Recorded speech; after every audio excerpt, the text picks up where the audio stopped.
mga kabayan, ito tayo muli. Sinundo ko lang yung anak ko. So ngayon time check natin is hard 17 ng hapon. So nakita natin dito maraming snow,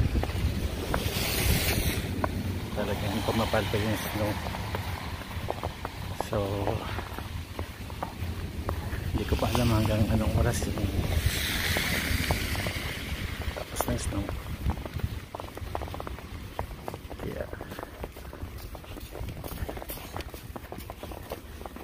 Kaya hanggang ngayon snow pa din. Ayan, kung makakita ninyo, tuloy-tuloy pa rin yung bagsak ng snow. Ayan siya. So yan yung ilaw yan, street light. So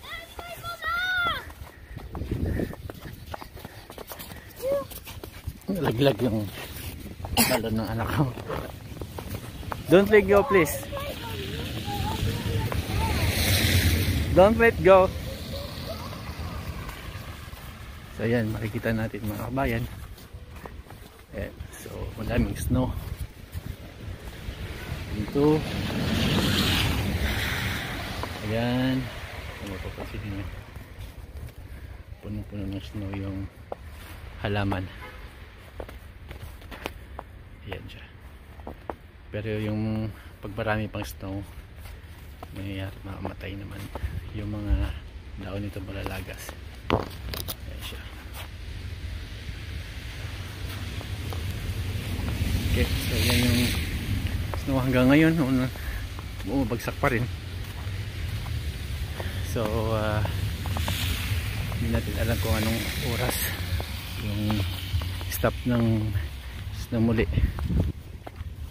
So maring 1 days or 2 days lalamig siya ng sobra. So ayun siya. Can you hold the balloon for me? And yes, of need course. my gloves too. Yeah, use your gloves. So ayan. So makita natin dito. Ayan, snow. Ayan, paggabi nga pala, pansinin natin, o pansinin ninyo, maliwanag siya pag maraming snow. Ayan, sobrang liwanag pag maraming snow. Ayan.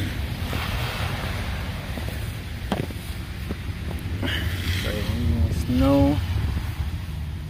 Ayan. So pag dalusan naman siya, magiging tubig, kasi tubig to yung snow.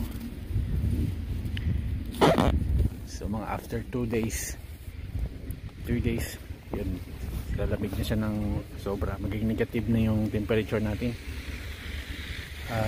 Nalala ko last year yung pinakamalamig is negative 20-25.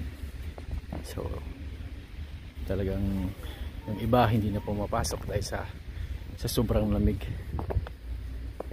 pero ako pumasok ako nun, kaya nakadepende yung sa kalagayan. Daddy, can you use my class for snow? Yes, anak. Kaya yun.